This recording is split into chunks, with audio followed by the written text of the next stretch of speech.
warahmatullahi wabarakatuh. Di sini saya akan menjelaskan bagaimana cara kerja fungsi rekursif pada bahasa pemrograman.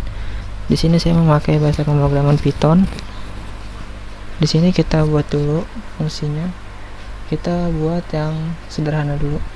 Di sini kita namai def fungsi perulangan dengan nilai n. Lalu di sini kita beri batasannya. Jika n kurang dari 5, maka jalankan fungsi ini, print n. Lalu sini kita panggil lagi perulangan n plus 1. Lalu kita panggil fungsinya. Sini kita beri nilai 1. Terserah mau 2, 3, 4 bisa.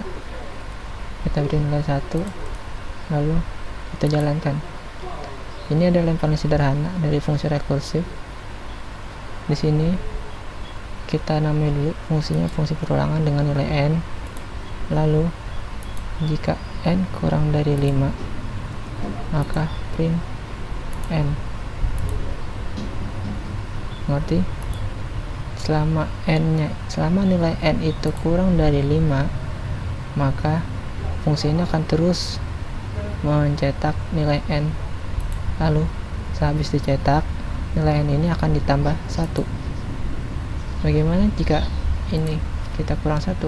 Maka fungsinya akan terus memanggil dirinya sendiri terus sampai nilai n-nya selama nilai n itu kurang dari 5. Karena dikurang, maka ia akan terus mengulang dan akan ada notif maksimum recursion. Ada batas maksimal pengulangan. Dia akan terus mengulang sampai bernilai minus 994. Maka kita beri nilai tambah n tambah 1. Jadi di sini adalah bagian rekursifnya. Dia akan memanggil dirinya sendiri. Lalu bagaimana dengan jika nilai n ini kita rubah menjadi angka 5? Karena kan di fungsi ini selama nilai n itu kurang dari 5, fungsinya akan terus dijalankan. Bagaimana dengan n-nya itu sama dengan 5? Fungsi ini akan dijalankan, tetapi fungsi if tidak akan pernah dijalankan karena n-nya itu sudah 5 dan hasil akan kosong. Lalu bagaimana jika lebih dari 5? Fungsi ini dijalankan, tetapi fungsi if tidak akan pernah dijalankan.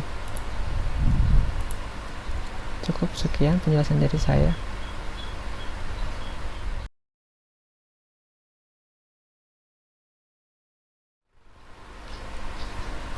Di sini kita akan membuat salah satu algoritma yang menggunakan fungsi rekursif, yaitu fungsi algoritma faktorial. Di sini kita buat dulu fungsi def-nya dulu. Fungsi faktorial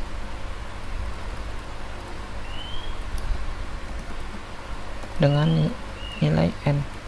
Lalu kita beri nilai i bertipe integer sama dengan 1.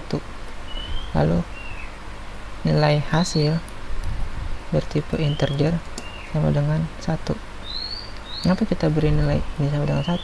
Karena faktorial itu dimulai dari angka 1. Jadi 1 dikali 2 dikali 3 kali 4 kali seterusnya sampai nilai n-nya itu tercapai. Lalu mau apa hasil? Kita beri hasil sama dengan 1 karena 1 faktorial itu sama dengan 1.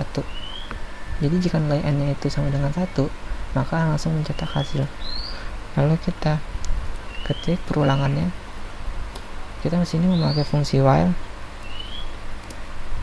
Ketika i kurang dari sama dengan n, maka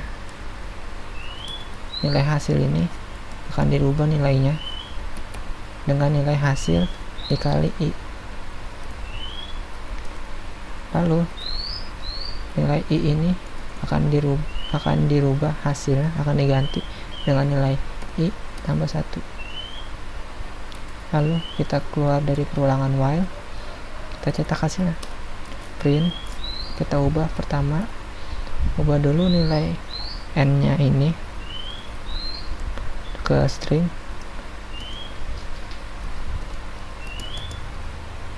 lalu kita cetak hasil cetak hasil ini dalam bentuk string.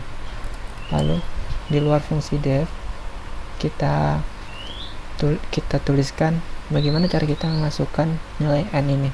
Di sini saya akan menggunakan inputan dari luar atau dari keyboard. Kita beri tipe n nya, nilai n nya ini adalah integer, input, lalu masukkan bilangan n,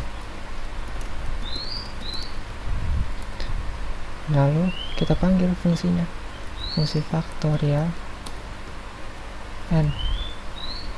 Di sini kita coba jalankan programnya. Di sini kita suruh masukkan bilangan. Kita ambil contoh 4 dan hasilnya adalah 24. Di sini saya akan jelaskan bagaimana cara kerjanya. Pertama-tama nilai n nya ini dimasukkan. Di sini saya masukkan nilai 4. Lalu di dalam fungsi faktorial ini sudah dideklarasikan terlebih dahulu nilai i ini sebagai nilai awal untuk perkalian. Nilai hasil ini nilai awal hasil, karena yang pertama kali dioperasikan itu kan 1, yang pertama kali dikali di sini hasil ini. Lalu untuk batasannya ini while selama ketika i kurang dari sama dengan nilai n, maka hasil akan diganti nilainya menjadi hasil dikali i. Di sini hasil itu bernilai 1 dikali 1 kan hasilnya 1, maka nilai hasil ini sementara adalah 1. Nilai hasil ini akan terus berganti selama i nya ini kurang dari n, dan nilai i nya ini juga ditambah 1, karena nilai faktorial itu akan terus bertambah, 1 dikali 2 dikali 3 dikali 4. Jika dijabarkan 4 faktorial sama dengan 1 dikali 2 dikali 3 dikali 4, ya kan nilai ini 1, 2, 3, 4 akan terus bertambah sampai nilai yang paling akhir sama dengan nilai 4. Lalu setelah i nya ini sama dengan n, maka fungsinya akan keluar, fungsi while akan berakhir, lalu fungsi faktorial akan mencetak hasilnya, print n sama dengan hasilnya. Fungsi rekursifnya di mana? Fungsi rekursifnya itu ada di bagian while. Jadi hasilnya akan terus dijalankan terus selama i nya itu kurang dari n. Sekian penjelasan dari saya tentang algoritma faktorial.